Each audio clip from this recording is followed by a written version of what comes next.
ya para terminar con la parte de neuro, tenemos que ver lo que corresponde a lo que es la médula espinal. Recuerden ustedes, la médula espinal corresponde a la última ya parte del encéfalo, que es lo que del sistema nervioso central que vamos a ver, que lo primero que tenemos que indicar es su localización. ¿Dónde va a estar ubicada la médula espinal? ¿Dónde la voy a encontrar? Va a estar ubicada dentro del conducto medular o conducto raquídeo, el cual está formado por los agujeros raquídeos que tienen todas las vértebras de la columna vertebral.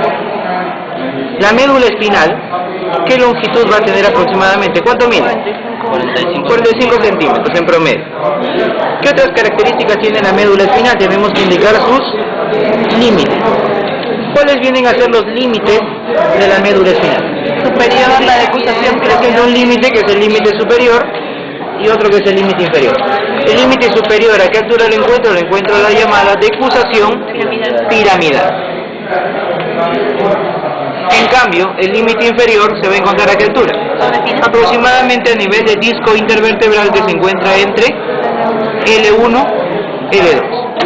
A esa altura, disco intervertebral L1 y L2, a esa altura está acabando lo que es la médula espinal. ¿Qué más tenemos que indicar de la médula espinal?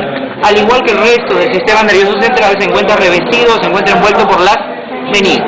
En este caso, tenemos aquí una vista lateral de la columna vertebral.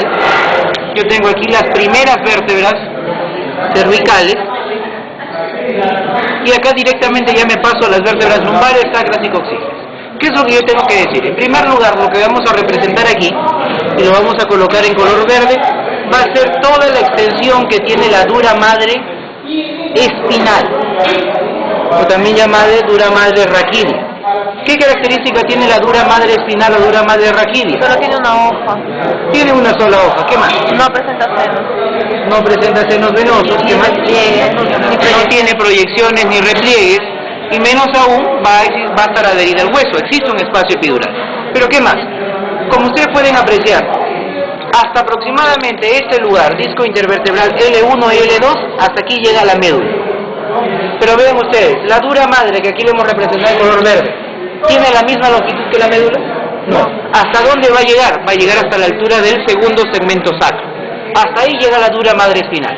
Entonces, como ustedes verán, va a haber un espacio que se va a encontrar ocupado por otras estructuras que no son la médula. ¿Qué otras características tenemos que indicar con esto? Colocamos aquí a la médula espinal, ubicada dentro del llamado saco dural, y recuerden cómo se le llama la parte distal, y que va a delimitar inferiormente a la médula. Tiene una forma ligeramente triangular. ¿Cómo se le llama ese punto? Ese punto que está justo en su límite inferior se va a llamar el cono medular. ¿A qué altura lo voy a encontrar? Obviamente disco intervertebral L1 y L2. ¿Qué más tengo que indicar? La médula espinal, aparte de sus diferentes características, va a presentar los llamados medios de fijación. ¿Cuáles son los medios de fijación? Recuerden que estos medios de fijación pueden ser verticales o pueden ser horizontales. ¿Cuáles son los medios de fijación verticales? Primero, ¿cuál es el vertical que se encuentra justo acá arriba? Bulbo raquídeo. Límite inferior, ¿cuál va a ser? Va a ser un ligamento que se llama ligamento coxígeo, ligamento sacro coxígeo. Y ahora, ¿qué es lo que tenemos que indicar? A partir del cono medular, donde acaba la médula, yo voy a tener una continuación que está constituida principalmente por vía madre. ¿Cómo se va a llamar?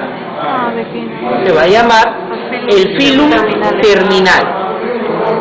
Ese elemento que se continúa después del cono medular y que pasa dentro de la dura madre espinal se llama filum terminal. ¿Por qué está constituido? Únicamente por vía madre.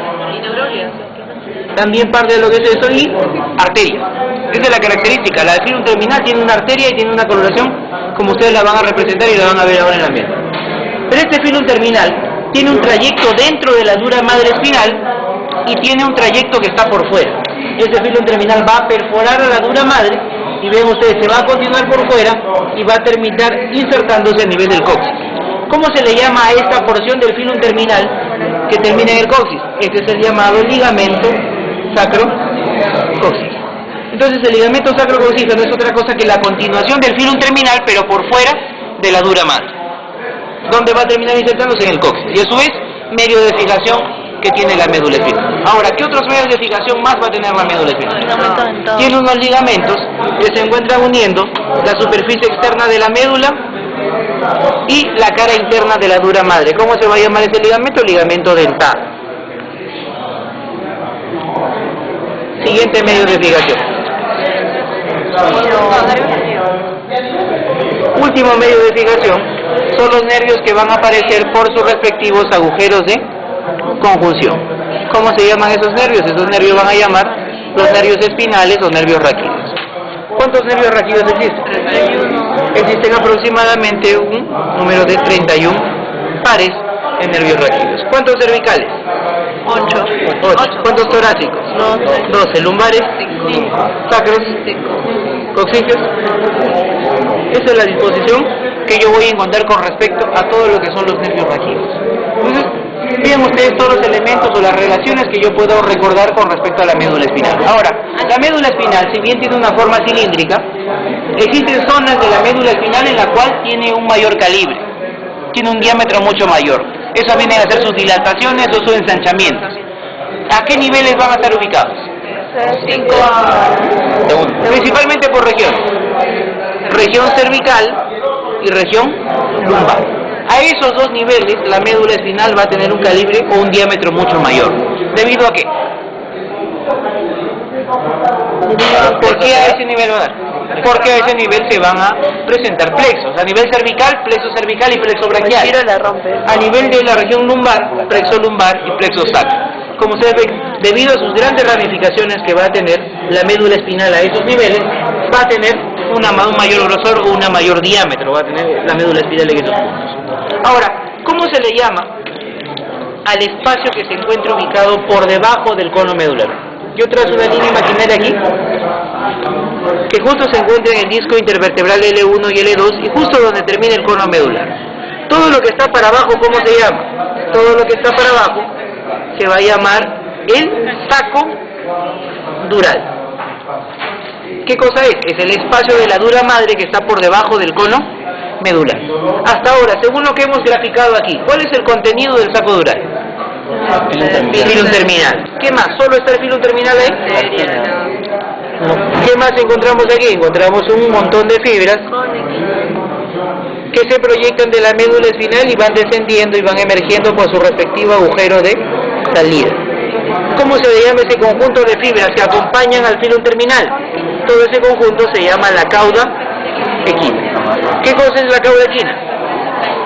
Es el conjunto de fibras nerviosas anteriores, fibras nerviosas posteriores, equina, o cola de caballo, que es el nombre traducido. Aparte de filum terminal, aparte de la cauda equina, ¿qué otra cosa más va a contener el saco dural? A ese nivel yo también voy a encontrar un líquido que se llama el líquido cefalorraquídeo. Esos son los elementos que se encuentran ubicados dentro del saco dural: filum terminal, cauda equina y líquido cefalorraquídeo. Dural de dura madre. Como ustedes ven, la médula únicamente llega a L1 y L2. De allí que existe un procedimiento en el cual se punza a través de la parte posterior de la columna para extraer líquido.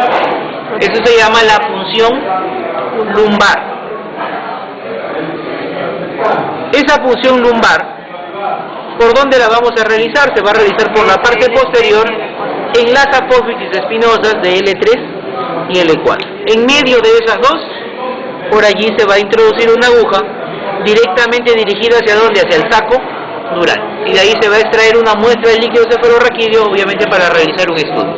Entonces el lugar adecuado para realizar una punción lumbar es entre las apófisis espinosas de L3 y L4, y además a esa manera se asegura de que no puede haber ninguna lesión de la médula espinal. Recuerden que la médula hasta donde llega, únicamente hasta L1 y L2. De esa manera directamente vamos al líquido cefalorraquídeo.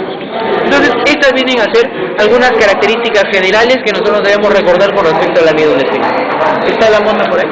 Fíjate si está la monda por ahí. Cauda equina o cola de caballo.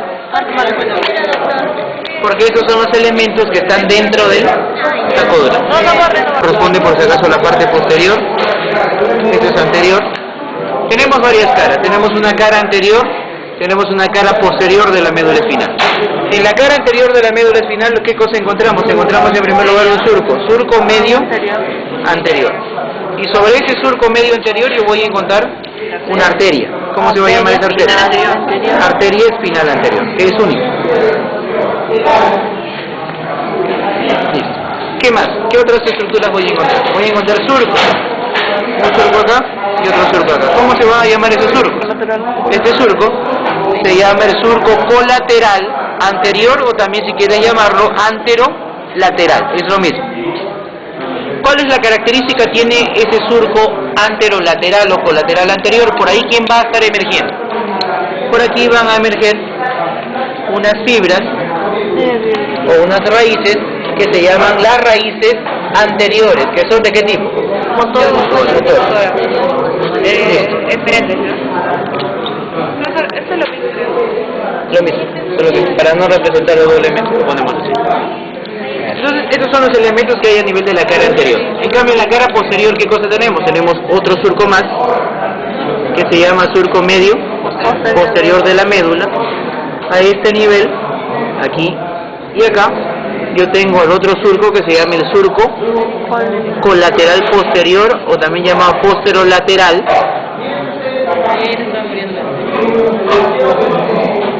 en el cual yo voy a encontrar dos relaciones anatómicas. Encuentro aquí y acá la siguiente estructura. ¿Cómo se llama la arteria? Se llaman las espinales posteriores, que como ustedes ven son bilaterales. ¿Y qué más? ¿Qué más encontramos? A este nivel yo voy a ver la emergencia o la llegada, en este caso, ¿de qué? De las raíces posteriores. En este caso, característicamente son sensitivas. Listo. Entonces, ¿qué características encontramos acá? Esos elementos. Pero ¿qué más? A nivel de la cara posterior, ¿qué otro surco voy a encontrar? Voy a encontrar otro surco más aquí, que se va a llamar el surco intermedio posterior.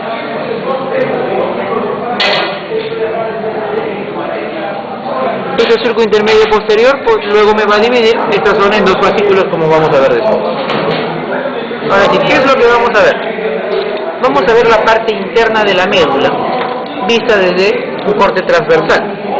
En este caso vamos a colocar aquí lo que es la sustancia gris.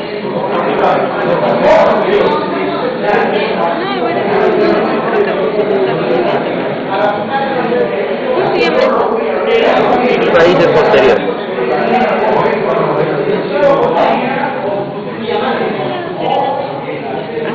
Hemos colocado aquí lo que corresponde a la sustancia gris. Como ustedes ven, tiene la posición inversa a la que existía a nivel del encéfalo.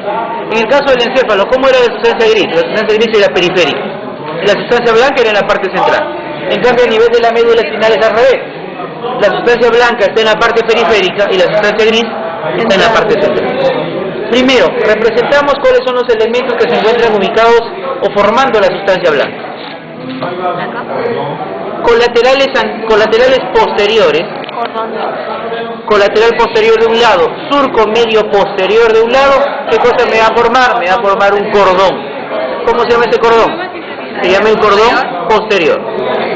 Ese cordón posterior, gracias al surco intermedio posterior, va a ser dividido en dos partes más. ¿Cuáles son? Fascículo delgado, también llamado gracilis, y acá, fascículo cuneiforme. Son los dos fascículos que yo voy a encontrar dentro del cordón posterior. Listo. Entonces, ¿cuáles serían los límites del cordón posterior? A ver, miren ahí el dibujo. ¿Cuáles serían los límites del cordón posterior? Surco colateral posterior. Surco colateral posterior, surco medio posterior de la misma. Ahora, ¿cuáles serían los límites de este cordón? Que se llama el cordón lateral. El cordón lateral tiene como límites al surco posterolateral y el surco anterolateral. El espacio comprendido entre los dos, ¿cómo se llama? Cordón lateral. Y por último, yo tengo aquí a mi surco medio anterior y acá yo voy a encontrar este último cordón que se llama el cordón anterior. Cordón anterior de un lado, cordón anterior del otro lado. Como ustedes pueden ver, los dos cordones posteriores se encuentran divididos gracias al surco medio posterior. En cambio, los dos cordones anteriores se encuentran comunicados por este puente. ¿Cómo se va a llamar ese puente? Se llama la comisura blanca anterior. En este caso es la comisura blanca anterior de la médula, obviamente. Todo lo que hemos representado aquí, ¿a qué se refiere? Únicamente a lo que es sustancia blanca. Ahora sí, vamos a dedicarnos a lo que es la sustancia gris. Como ustedes ven, la sustancia gris se caracteriza por tener la forma de una H. Todo este elemento que estamos representando aquí, ¿qué viene a ser? Esta viene a ser el asta posterior, funcionalmente de tipo sensitiva. ¿Cuáles son las partes que tiene el asta posterior? Uy, la lámina de Rex. Cabeza, ¿qué más? Cuello, ¿y qué más? Base. Son las partes que tiene el asta posterior o cuerno posterior. ¿Cuáles son las partes que tiene el asta o cuerno anterior?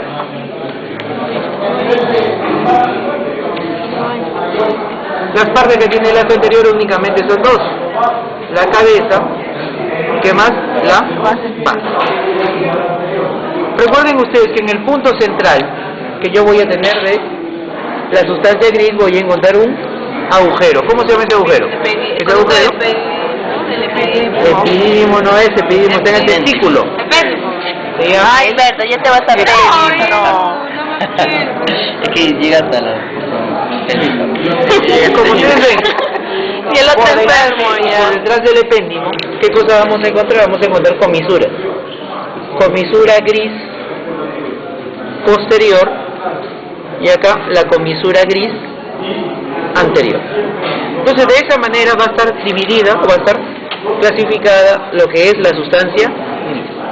Tenemos el asta posterior con sus 3 porciones, asta anterior con sus 2 porciones, y la porción central, la región periependimaria, tiene una comisura gris anterior y una comisura gris posterior.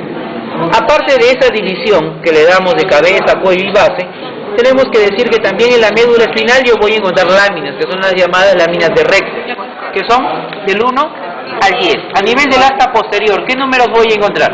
1. Tenemos aquí a la 1, ¿qué más? 2, ¿qué más? 3. ¿Qué más? 4. ¿Hasta dónde? 6. 7. 6. Es mucho, 6, nada más.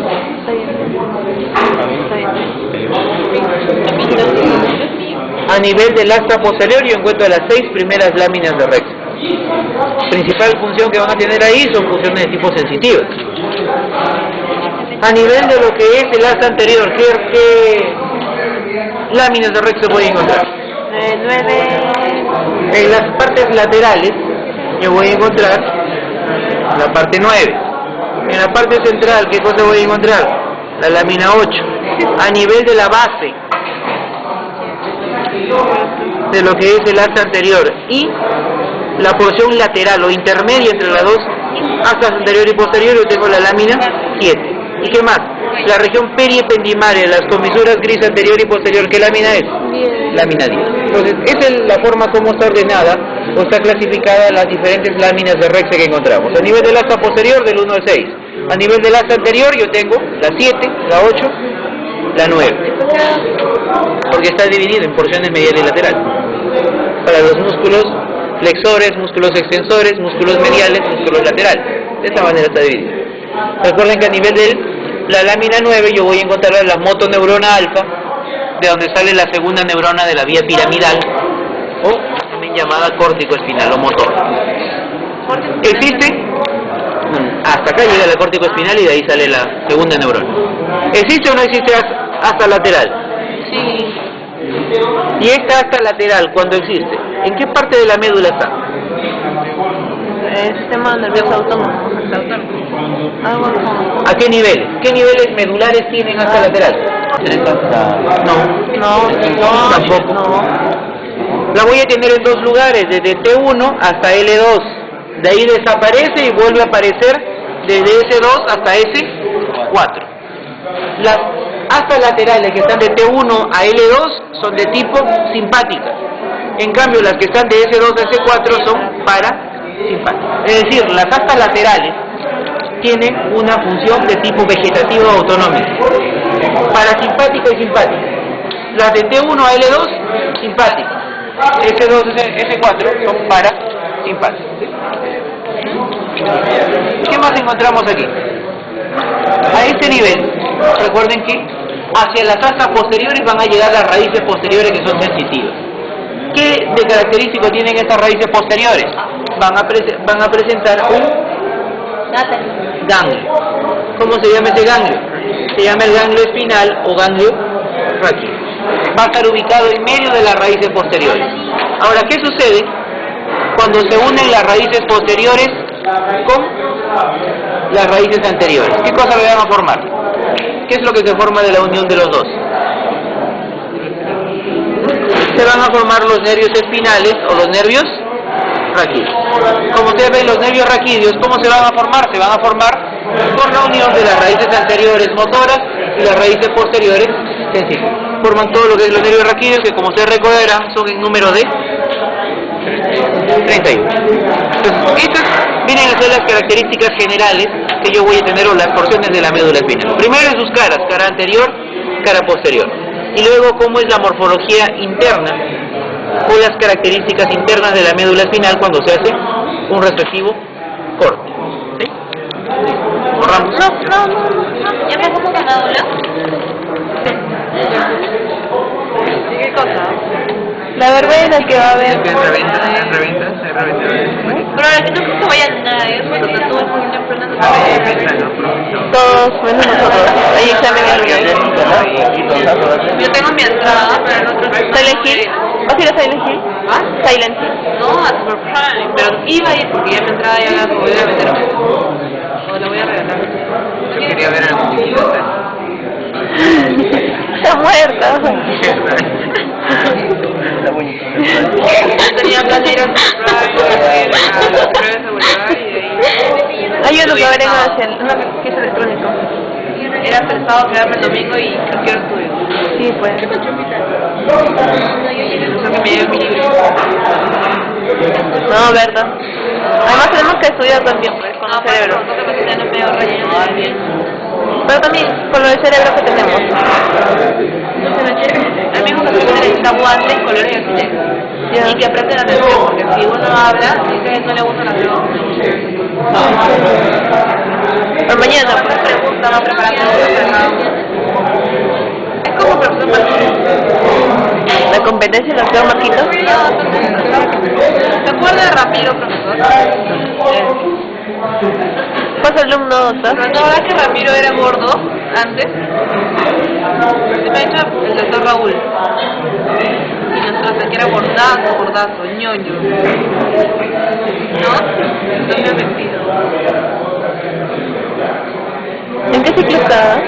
No, ya está para internado. Parece que Jesús. Bien bueno.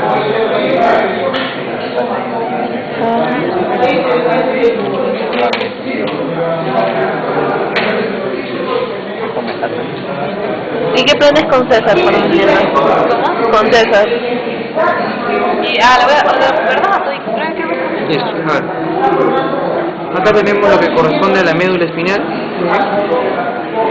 nervio raquídeo. Aquí tenemos un ganglio espinal. Estas vienen a ser las raíces posteriores, raíces anteriores. Acá lo que vamos a ver corresponde principalmente a toda la zona del cordón posterior. Y recuerden que en el cordón posterior yo voy a encontrar fascículos. ¿Cuáles van a ser esos fascículos? Este fascículo se llama el fascículo gracilis, fascículo delgado, y acá el fascículo cuneiforme. Solamente por ahora me interesa eso. Aquí tenemos lo que es el cuarto ventrículo. Recuerden que en el cuarto ventrículo, en su parte inferior, yo tengo tubérculos. Este tubérculo que se llama el tubérculo cuneiforme, y aquí el más medial, que se llama el tubérculo gracilis o tubérculo delgado. ¿Sí? Listo. Y ahí está el tálamo, después lo vamos a utilizar. ¿Qué es lo que tenemos que ver? ¿Cuál es el tipo de sensibilidad que va a transportar o que va a transitar a lo largo del cordón posterior de la médula espinal? ¿Qué tipo? ¿Qué tipo especialmente? No, propio. ¿Qué tipo? Propioceptiva y esteroceptiva. ¿Propioceptiva qué? ¿Consciente, inconsciente? Consciente e inconsciente. No, No. una sola. Consciente. Inconsciente. Es propioceptiva consciente, exteroceptiva, posicional, vibratoria, táctil, epicrítica, discriminativa. ¿Qué? Todo eso es lo que pasa por ahí. Pero no, pues para el Doctor, repita. Es proprioceptiva consciente. ¿Por qué motivo? Porque esta información, ¿hasta dónde va a llegar? Va a llegar hasta el cerebro. En cambio hay una proprioceptiva inconsciente que va a llegar hasta dónde? Va a llegar hasta el cerebelo. Si la información llega hasta la corteza cerebral, es consciente. En cambio, si llega hasta un nivel subcortical, en este caso el cerebelo, va a ser de proprioceptiva inconsciente. ¿Qué más? Posicional y vibratoria, exteroceptiva y táctil y epicrítica. Profesor, eso que dice epicrítica es lo mismo que esterognosia. No. Entonces, ¿qué es epicrítica? No, epicrítica quiere decir que es una sensibilidad bien superficial. ¿Qué cosa encontramos aquí? Primero, de aquí recordamos que a nivel de los ganglios raquídeos, o ganglios en general, yo voy a encontrar una neurona. ¿Qué tipo de neurona se ubica ahí? ¿Qué tipo de neuronas se localizan en los ganglios en general? Monopolar o pseudomonopolar. En este caso, toda neurona pseudomonopolar va a presentar dos prolongaciones.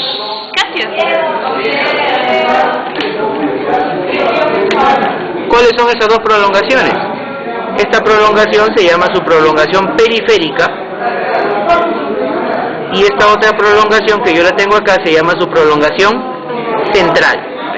Son las dos prolongaciones de quién? De la neurona que está ubicada en el ganglio espinal. Y a su vez, esta neurona que está ubicada en el ganglio espinal es la primera neurona de la sensibilidad que se encuentra a nivel del cordón posterior de la médula espinal.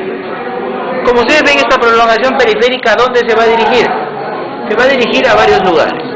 Uno, para la información o sensibilidad táctil, epicrítica, exteroceptiva, se tiene que ir ¿hacia dónde? Se tiene que ir a la piel y ¿dónde más? Piel y mucosa. En cambio, para la inervación proprioceptiva consciente, se tiene que ir ¿hacia dónde? Se tiene que ir a músculos, ¿qué más?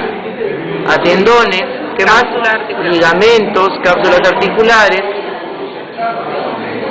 y demás. Es decir, estructuras profundas. De ahí recoge la información, de ahí recoge la inervación. Esa información viene, hace sinapsis en su primera neurona que está ubicada en el ganglio espinal, y de ahí esa información ¿a dónde se va a ir? Se va a ir a la médula. ¿Pero a qué parte de la médula? Al cordón posterior. Y recuerden, se va a ir al cordón posterior y va a transitar por dos lugares. Por el fascículo cuneiforme y también por el fascículo gracilis. Pero ¿cuál es la diferencia? ¿Cuál es la diferencia de la información que va por el fascículo gracilis y cuál es la que va por el fascículo cuneiforme? La que va por el fascículo cuneiforme, ¿de qué parte del cuerpo es? Corresponde a la región del cuello, ¿qué más? Tercio superior del tronco, ¿qué más? Miembros superiores. De ahí recoge el fascículo cuneiforme. De ahí que el fascículo cuneiforme yo solamente lo encuentro hasta el sexto nivel torácico de la médula espinal. Fascículo cuneiforme no hay en toda la médula, solo hay hasta el sexto segmento torácico. En cambio, el otro fascículo que yo voy a marcar aquí, que es el fascículo gracilis, o fascículo delgado, ¿de dónde recoge la inervación? Recoge la inervación de los dos tercios inferiores del tronco, lo que sería abdomen pelvis, de ambos miembros inferiores. El fascículo gracilis sí existe en toda la médula. ¿De acuerdo? Listo. ¿Qué es lo que yo debo indicar? Así como existe un fascículo gracilis y delgado para un lado, también lo va a existir para el lado contrario. ¿Qué es lo que yo debo de indicar aquí? A nivel de los tubérculos gracilis y tubérculo cuneiforme, ¿qué cosa encuentro yo? Encuentro los núcleos. ¿Cómo se llaman esos núcleos? Esos núcleos se van a llamar los núcleos de Gol y núcleos de Burdas. Como ustedes ven, los núcleos de Gol y de Burdas, a ese nivel, ¿qué neurona se va a encontrar? A ese nivel se va a encontrar la segunda neurona. Miren la característica. La primera neurona que viene desde el ganglio espinal, ¿con quién va a hacer sinapsis? Hace sinapsis con los núcleos que se encuentran ubicados en los tubérculos gracilis y cuneiforme, con núcleo de Gol y núcleo de Burdas. Entonces, a nivel de estos tubérculos y sus respectivos núcleos, ¿qué cosa vamos a encontrar? Vamos a encontrar a la segunda neurona. Segunda neurona, ¿dónde? Núcleo de Golgi. Núcleo de Golgi. De ahí, ¿qué sucede? De estos núcleos de Golgi y de Burdach, de las neuronas, de estos somas, ¿qué van a salir? Van a salir fibras que hacen esto. ¿Acá? Sí, se cruzan. ¿Qué está pasando? Se están decusando. Esas fibras que se decusan, que salen de los núcleos de Golgi y de Burdach, ¿qué cosa van a formar? Van a formar el llamado lemnisco, ¿pero qué lemnisco? Lemnisco medial, de un lado y del otro lado. Entonces aquí yo voy a encontrar una decusación. ¿Cómo se le llama esta decusación? Se llama la decusación sensitiva. Así como viene la decusación motora en el bulbo, esta es la decusación sensitiva. ¿Para qué? Para formar los lemniscos mediales, o lo que antiguamente se le llamaba la cinta de Rey medio. Es lo mismo. ¿Qué es lo que va a pasar ahora? Este lemnisco medial que se ha formado, como ustedes ven por la decusación de las fibras del núcleo de Golgi y Burdach, ¿a dónde van a llegar? Van a llegar hacia el tálamo. Y especialmente, ¿a qué punto del tálamo? Núcleo ventral posterior medial. Van a llegar al núcleo ventro-postero-lateral del tálamo. Al medial llega la información trigémino-talámica y la información gustativa. Al núcleo ventro-postero-lateral del tálamo, ¿quién va a llegar? El lemnisco medial. En ese núcleo, como todo núcleo, ¿qué cosa voy a encontrar? Una neurona más. Entonces, a nivel del núcleo ventro-postero-lateral del tálamo, ¿qué cosa encuentro? Encuentro la tercera neurona de la vía sensitiva del cordón posterior. ¿Y de aquí hacia dónde se proyecta?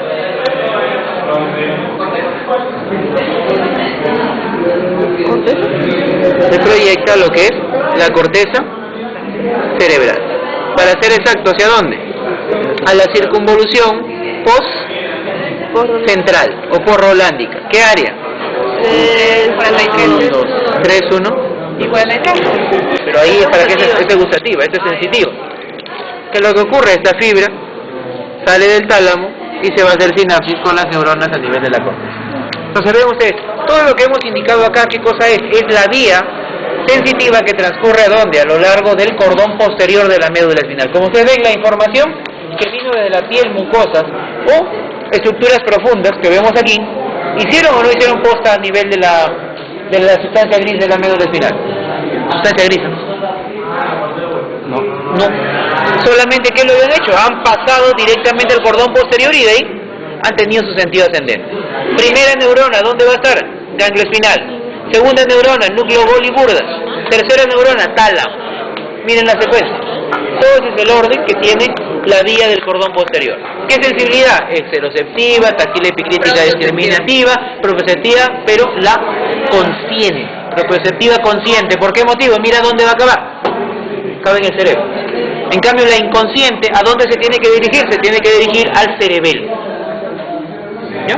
Listo. No. Apréndanse bien estas vías.